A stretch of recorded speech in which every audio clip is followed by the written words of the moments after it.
Aleutian Islands are situated in the North Pacific Ocean, forming a chain which extends about 1,200 miles west-southwest from Alaska Peninsula toward Siberia to form the southern boundary of the Bering Sea.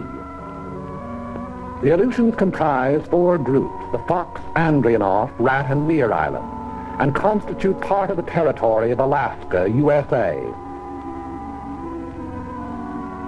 Of volcanic origin, there are numerous cones on the chain, many of them still active.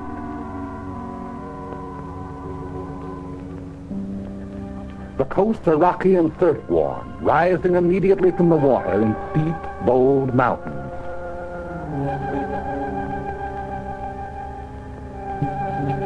The Aleutians are the storm pot of the Western world. A permanent low-pressure area prevails there.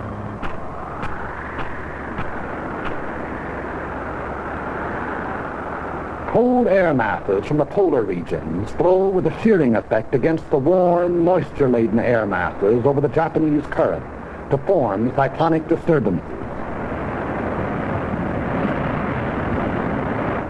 Because of the Earth's rotation, these disturbances move from west to east, and this meteorological phenomenon constitutes one of the most dangerous weapons in the arsenal of our enemy, for it enables the Japanese to operate behind the moving curtain of a storm. In the early days of June 1942, they employed this advantage in an all-out attempt to secure absolute domination of the entire Pacific Ocean. Behind eastward moving storms, they dispatched 2 invasion fleets against 2 widely separated objectives, Midway Island and Dutch Harbor, an operation designed to break the American line of sea defense upon which the security of the Pacific coast depends. Both attempts failed. American air forces engaged the enemy task force at Midway, achieving an historic victory. And at Dutch Harbor, American land-based planes from secret American airfields swarmed down, seemingly out of nowhere, to knock out 1, 2 troop-filled transports, 3 heavy cruisers, 2 destroyers, and 1 aircraft carrier. In pursuit of the enemy, our Army and Navy airmen flew through storm and fog and hurricane, 1/5 on instruments, 4/5 on luck, 20 hours out of 24 sometimes, through blind passes, by uncharted peaks, down through zero ceiling, not knowing whether the enemy fleet or a mountain lay below, sweating it out for hour after blind hour of continuous flight, and home without benefit of directional beam, to land on unlighted runways, refueled, and take off into gray, blind hell. There is no monument to the many who went out and did not return. They fought and patrolled, in many instances, until their fuel was gone, knowing they would be forced down at sea, but unwilling to break off contacts they had made with enemy forces. Few are alive of those that flew against the Japs in the Battle of Dutch Harbor. If you wish to see their monument, you Americans here at home, look around you. In retiring, the remnants of the defeated Japanese task force landed troops on the undefended islands of Attu, Agatu, and Kiska. We immediately undertook the offensive. So commenced our march out along the bridge toward Asia. In late August of 1942, a large detachment of our troops landed on an island several hundred miles out along the chain, and under 2 hours by bomber from Kiska. The name of this island is Adak, and it is closer to Japan than any other American outpost. Typical of the Aleutian chain, it is windswept, treeless, rain-soaked, carpeted with sphagnum, a flat, spongy vegetation like undersea growth, which oozes water at every step. The only bird life on the island is scavenger ravens, big, black wind-ruffles. Remote as the moon and hardly more fertile, Adak is next to worthless in terms of human existence. Its sole value is that of a pin on a staff officer's map, but that value is measureless. Strategically, Adak is one of the most important locations in the world. 11 days after the occupation, an airfield was completed, and the first U.S. bombers sat down. 3 days later, flights took off on a bombing mission to Kiska, with complete fighter protection. Since that time, missions over Kiska have become a daily affair. The airfield is the heart of the island, beating with 500,000 horsepower of heavy and medium bombers, Navy amphibians, pursuit ships, transports. The sound of the engines warming up starts before dawn, echoing back from the mountains that flank the field.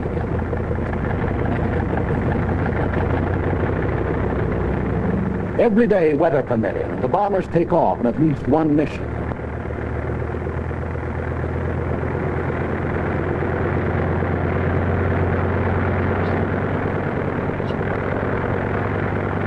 Often on good days, a first flight takes off in the sunrise, others following with regular intervals, so that it just goes under bombardment every hour until nightfall.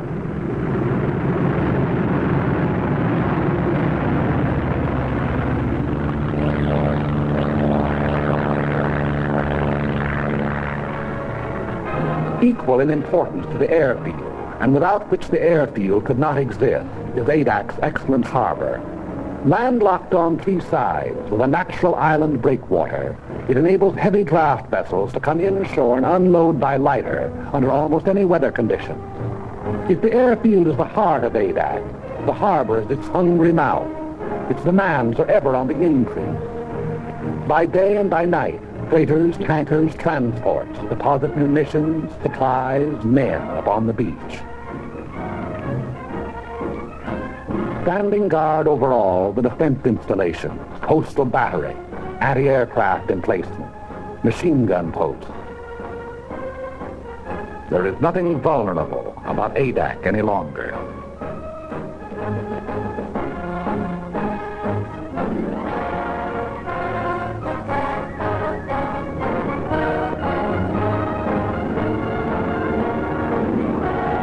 Skies are constantly circled by aerial patrols in never-ending relays.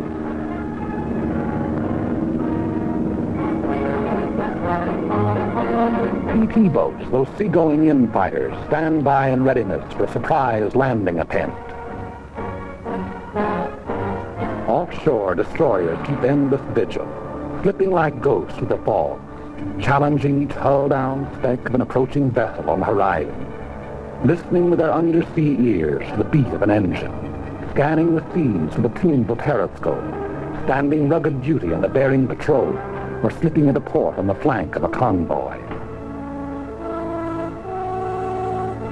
Although the sea lanes to Adak are constantly traveled by convoys, and contact with enemy submarines is a daily occurrence, sinkings in these waters have been few and far between. Contact with an enemy submarine may continue on and off for hours, during which the undersea craft maneuvers for position to attack, venturing within the radius of the convoy's undersea detectors, only to crash dive, then kill engines and lie silent on the bottom as our destroyers bear down and release depth charges.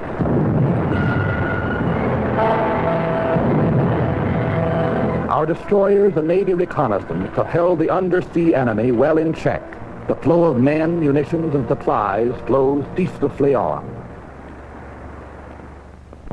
The gigantic task of furnishing every American expeditionary force with the materials needed in carrying the fight to the enemy falls to the Army Service Forces.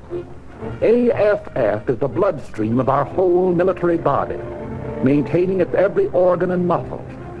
Adak presents a special problem, that the barren island furnishes nothing toward human needs save drinking water. Everything else must be brought here. Food, fuel for men and motors, machinery, munitions, shelter material. Raise these basic requirements to the nth power. Add parts and replacements for everything from Caterpillar tractors to can openers, plus the operations of estimating, purchasing, assembling, transporting, delivering, and becomes apparent why the job of supplying a military force is now dignified by a $12 word like logistics.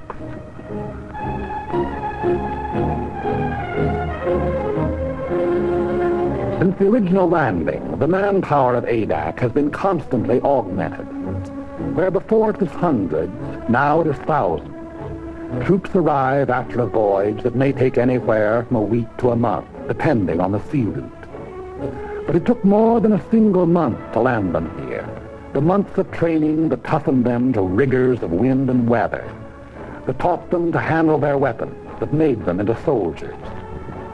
Add those months the period of the voyage from the States.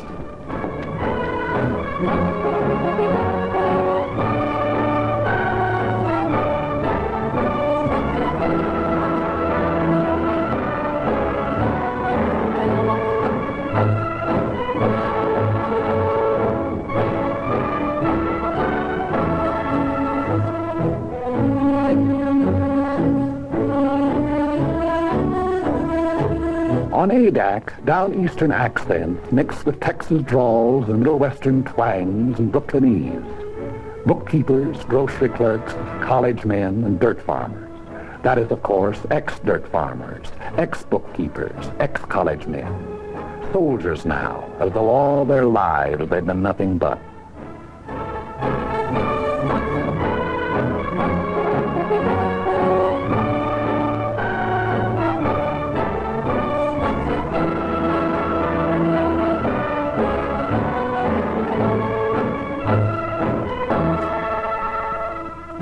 Orders for the day, special orders and news appear on the bulletin board.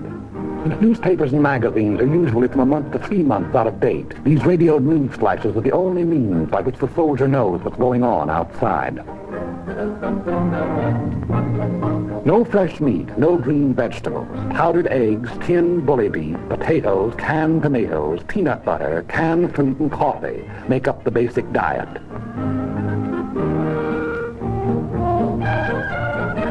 And biscuits, barrels full of biscuits. Appetites are huge. Officers and men attend the same mess. As often as not, an officer doesn't display the insignia of his rank. The salute is reserved for rare occasions, but discipline does not suffer. Customary military formality is relaxed, plain, simple necessity taking its place.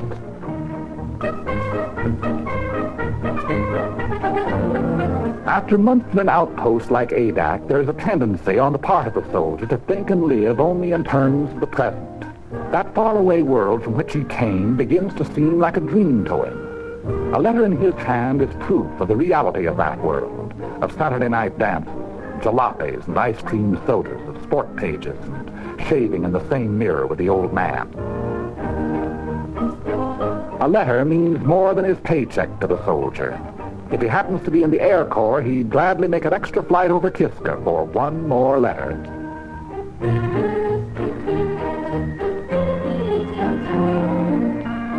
No moving pictures, no stage door canteens or USO, no girls, pretty or otherwise. Nothing to drink, not even a Coke. Candy bars, cigarettes, and chewing gum are rationed. But you never hear any belly aching. The extraordinary fact is that morale actually gets stronger the closer troops come to the enemy. On Adak proper, morale is first rate.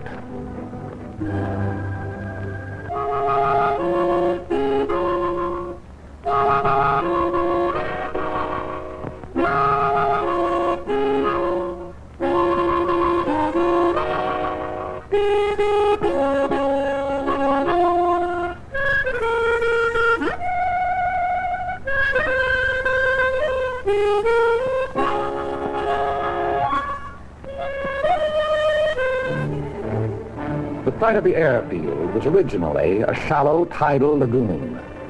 Army engineers diked up its inlet and drained off its waters by means of a channel to the sea.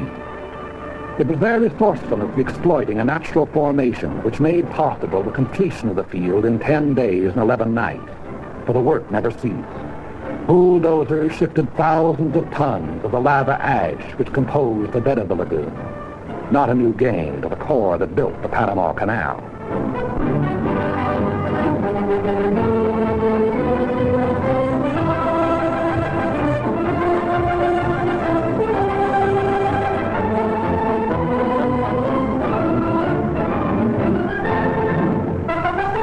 As the waters receded, grading crews followed, leveling and impacting the area in preparation for the final surface.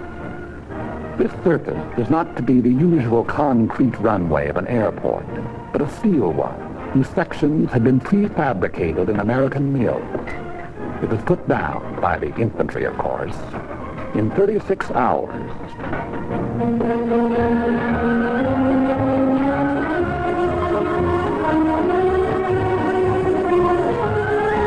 1.5 million square feet of it.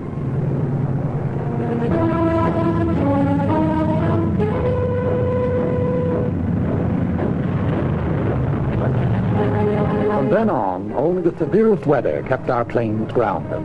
Local storms materialize, deluge the island, and pass on or dissipate, all within a few short minutes.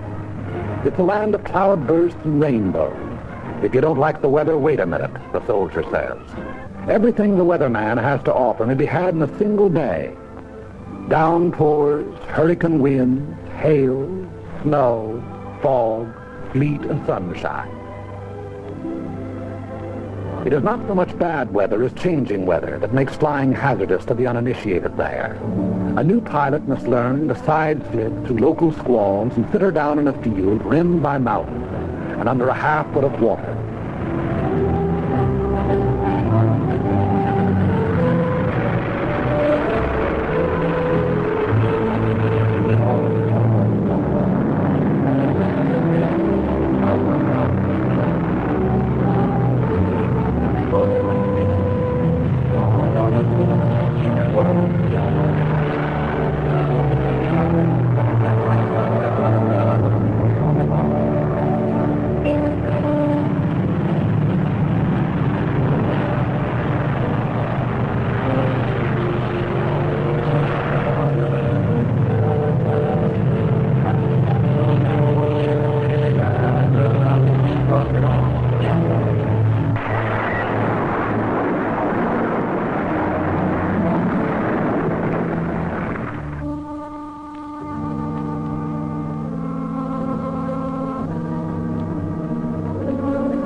The greater percentage of casualties, however, occur in the anti-aircraft fire over Kiska.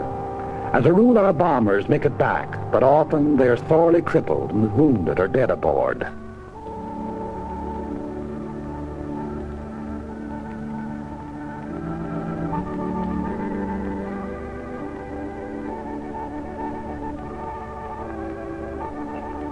In my father's house are many men. If it were not so, I would have told you. I go to prepare a place for you, and if I go and prepare a place for you, I will come again and receive you unto myself.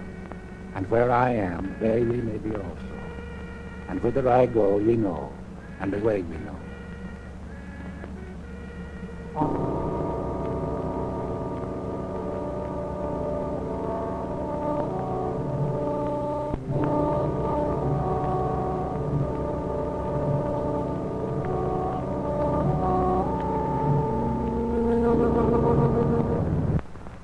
The day's mission is the highlight of each 24 hours. Eyes turn skyward, ears strain for the faint beat of approaching engines. At the first sound, an alert is flashed to the ground defenses. Units clear for action. Anti-aircraft and machine guns are stripped, ammunition broken out, and everything is put in readiness for an enemy who may be tailing our flights home.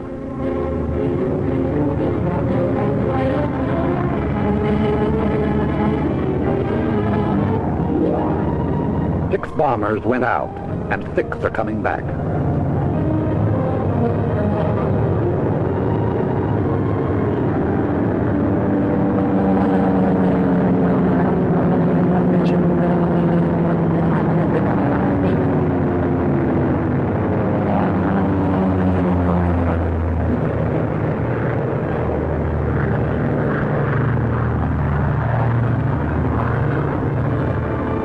First ship lands. The remainder circle the field, another coming to Earth each time around. Those damaged or with wounded aboard taking priority. It's a revelation how much punishment one of these big bombers can take and still navigate. Unless both sets of controls are shot away or an explosive shell finds the gas tank, the odds are all in her making it safely home.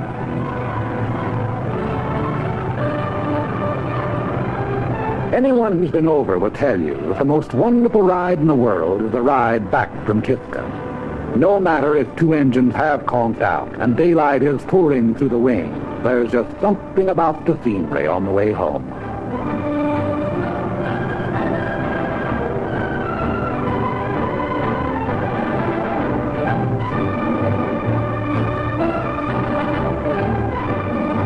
Crews proceed to the field operations tent of the Bomber Command, where they will be questioned as to results and observations.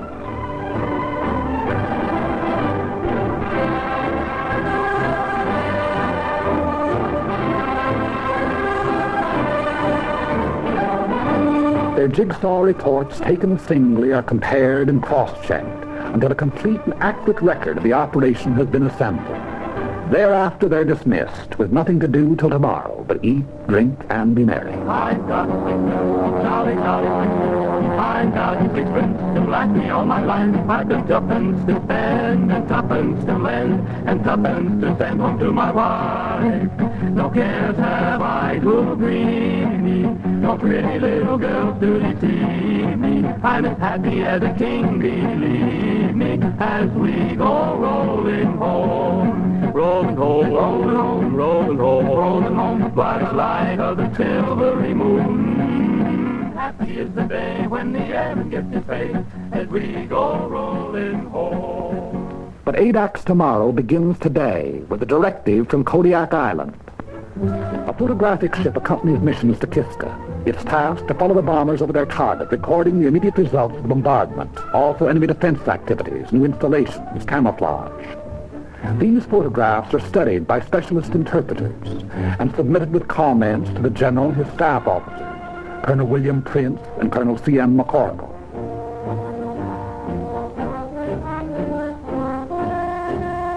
Here is Kiska, her camp area, with its steel huts, her hangars, her underground railway, her gun installation.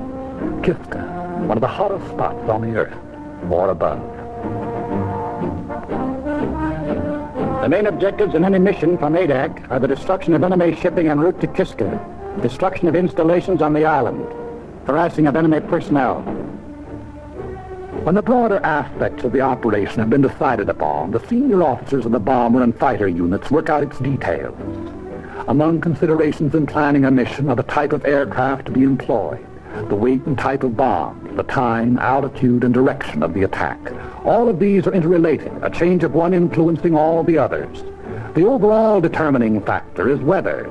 For this reason, the Navy meteorologist plots his charts up to the very time of takeoff.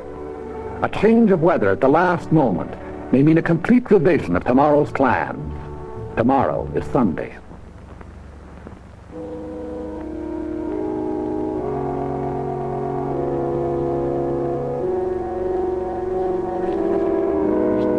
At their outpost on the island, Catholic, Protestant, and Jewish chaplains, not priests, ministers, or rabbis, but chaplains, all, are leading fighting men in their devotion. Under the snows of an Aleutian mountain, these defenders of the faith exercise the first of their four freedoms.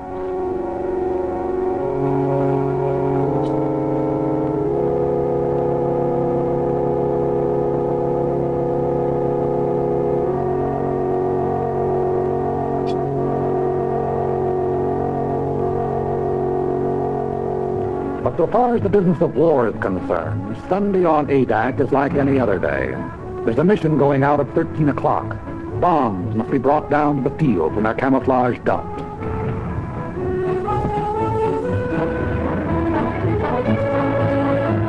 A heavy bomber carries either 16 250-pounders, 12 500-pounders, or 8 1,000-pounders. The size of the bomb to be employed depends upon the nature of the target. Since if the target is small, there's a better chance of hitting it with a salvo of 250-pounders than with a single large bomb. On the other hand, in congested areas, such as the campsite at Kiska, a blockbuster comes into its own. Tail fins and fuses are put on directly before the assembled bomb is hoisted into the bomb bay. When the time comes, bombs can be released either individually, in sticks, or in salvos. Belts of ammunition are brought to machine guns and fitted into receivers ready for firing. The rounds are put onto the belt in successions of 3, lead-tipped tracers, yellow incendiaries, and black regulation. Each moving part of each gun has been tended with watchmaker's care, and every belt of ammunition is cleaned, oiled, and checked before the takeoff.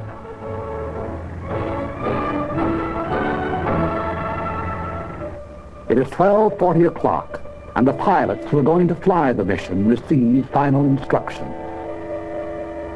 3 flights, 2 of B-24s and 1 of B-17s are to go over the tops. The first flight at 1,100 feet to drop 500-pounders on anti-aircraft installations at North Head. Then to proceed along the coastline, strapping to the western limits of the camp area. The second flight at 7,500 feet to drop 1,000-pound bombs on the camp area. The third flight at 4,500 feet to destroy hangars with 500-pound bombs. Second and third flights to follow at intervals of 45 seconds. 3 fighters to precede each bomber flight at 600 feet, and 3 fighters to afford overhead protection from enemy aircraft.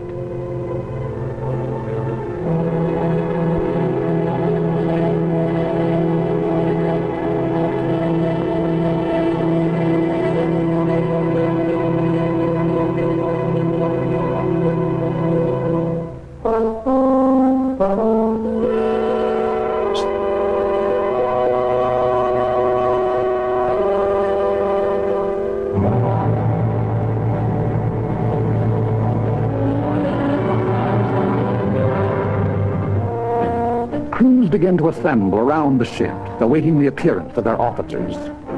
A bomber crew is a team, and the longer it's together, the better the teamwork.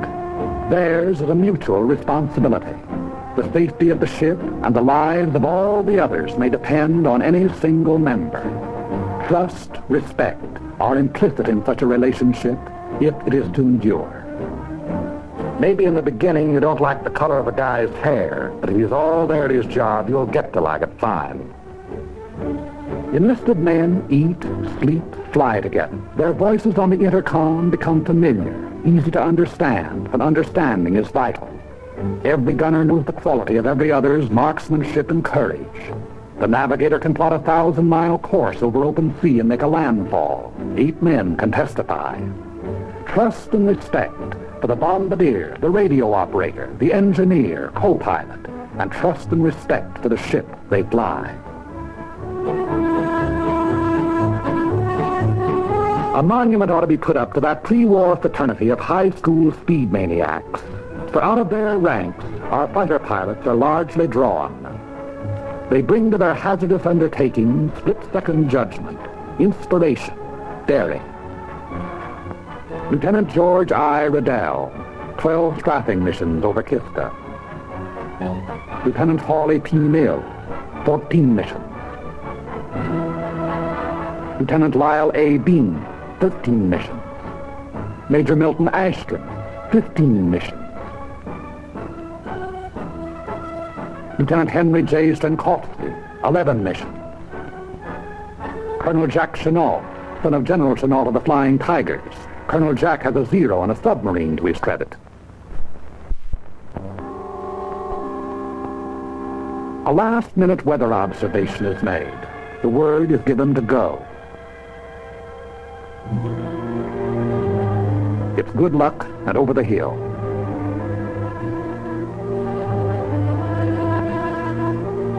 The aerial camera goes aboard.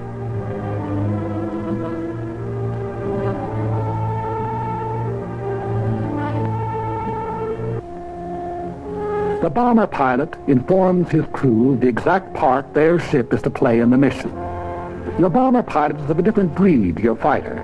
Where the fighter is reckless and inspired, the bomber pilot is responsible, determined. Because of the size and imponderability of his ship, there are no last-moment decisions for him.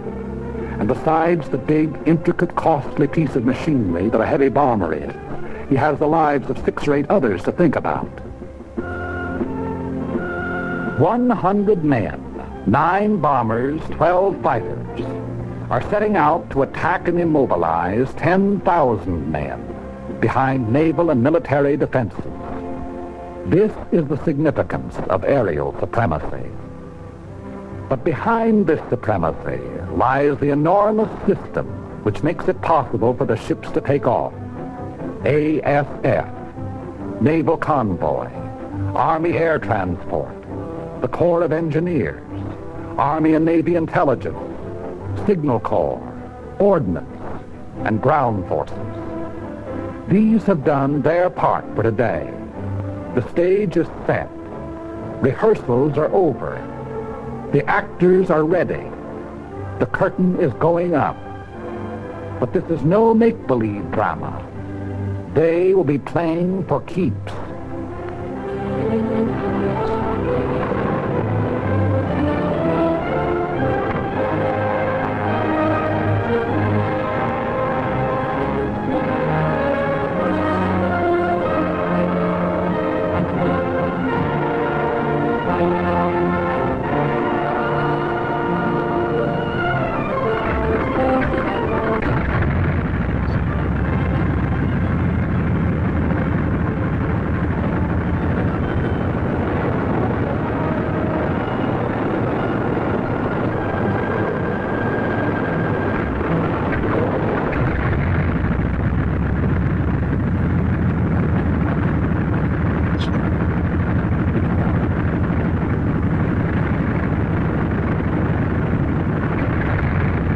Colonel William O. Erickson, who shot the first bomber down on Adak and led the original mission over Kiska.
thunder of engines makes the earth tremble and the ravens rise.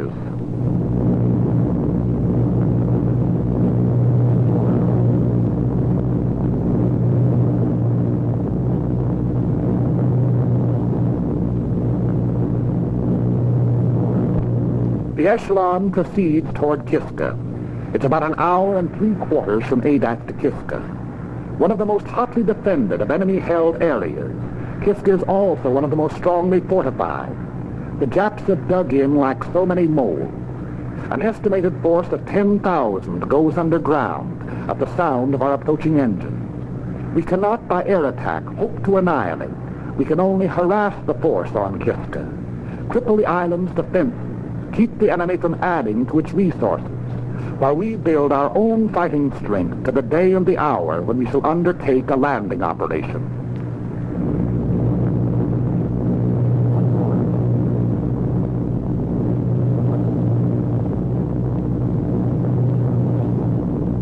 Radio contact is maintained between the bombers and Adak throughout the flight, which proceeds at military speed, 165 miles per hour.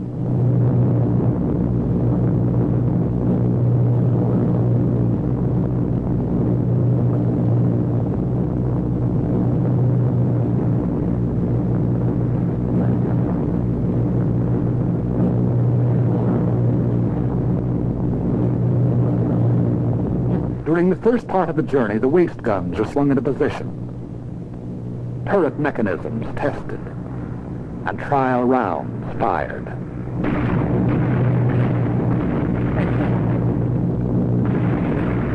Time moves slowly going out to the target. Crew members have even been known to play stud poker. The route is quite familiar by now. Many pilots and crews have made the flight 25, 30 times.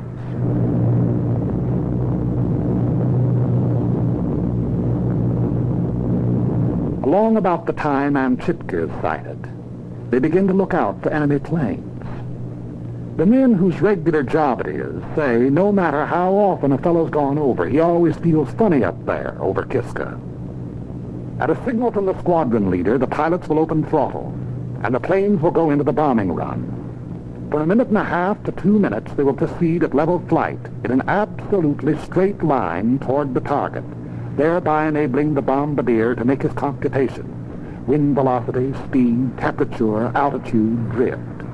There can be no deviation whatever in the flight if the bombs are to find the target. 10 miles and 3 minutes from the objective. Before Kiska Volcano, the mission deploys, each flight going to its designated altitude in preparation for the run. The enemy will endeavor to throw the flights off their run, and to this he will bring all his firepower to bear. The earth below will blaze with hatred. Our ships will heave and rock in the Adak. Machine gun bullets may make a filigree of their wings. High explosives may open up holes big enough for a man to crawl through.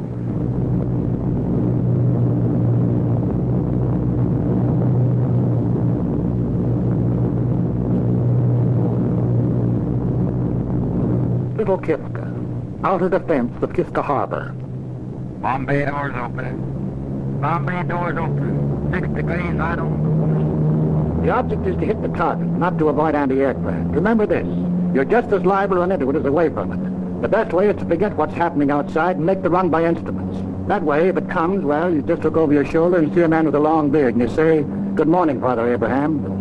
I want every man to stick by his gun until I say he can leave. Use every round of ammunition on this ship. Fire straight at the gunfighters until they stop. If we're hit and have to bail out, there'll be plenty of Navy around to pick us up. Okay, shall we give it to them? Kiska.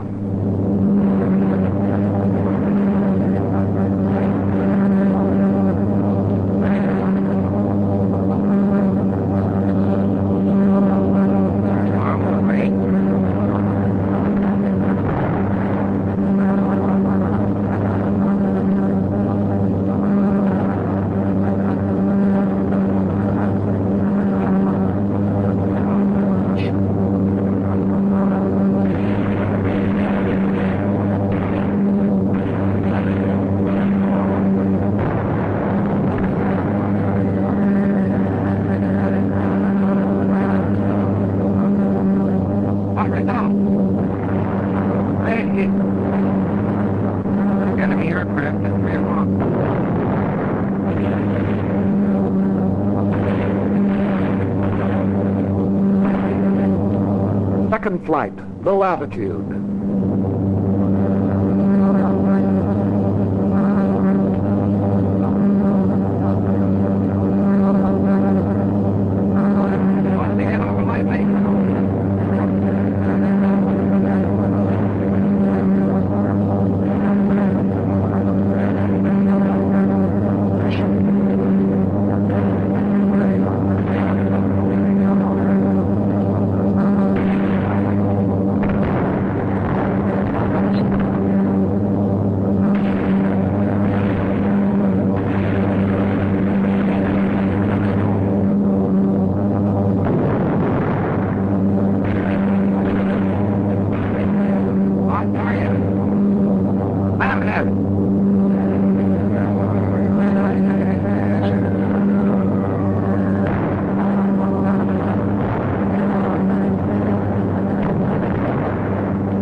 Third flight at 4,500 feet.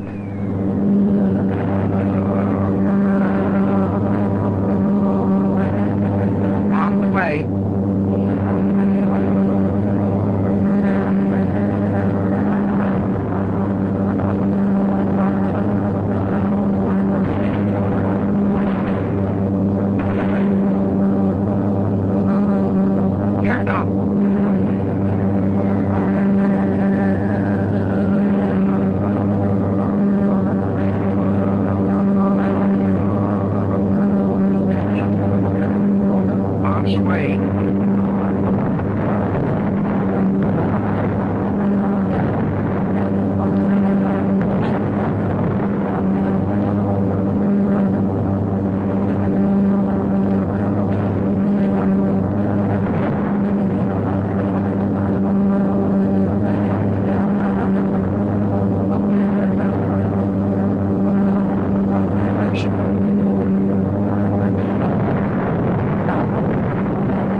Hangars are destroyed, burning. Our bombs found the target. 9 bombers came out, and 9 are going home.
Aviation, the art of aeronautics, began with the dreamers, inventors, and daredevils who dared to defy gravity.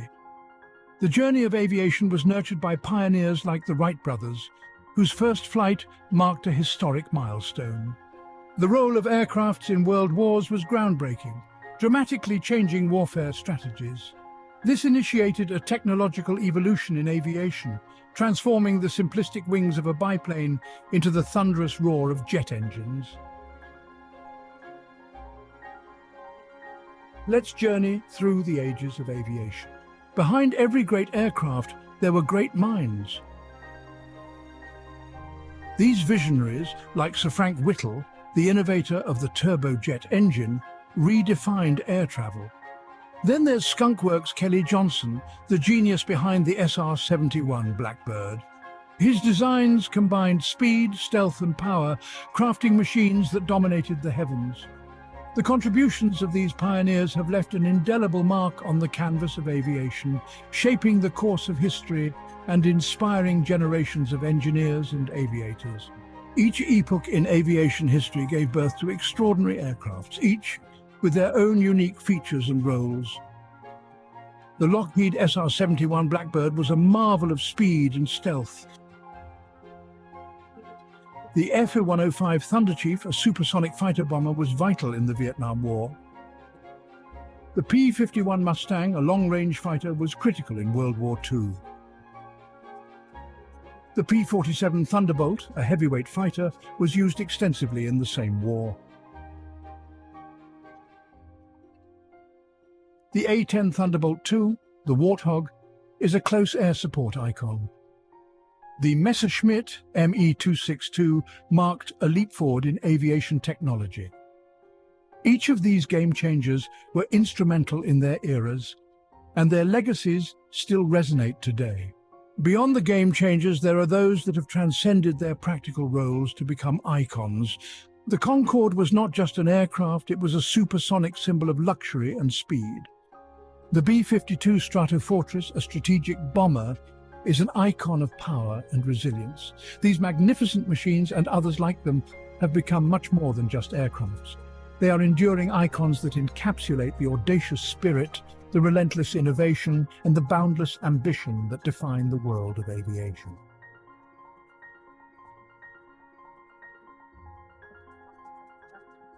For more amazing aerial footage, and to join us in this incredible journey, check out the DroneScapes YouTube channel. If you enjoyed this video, please remember to like and subscribe. And as always, thank you for watching.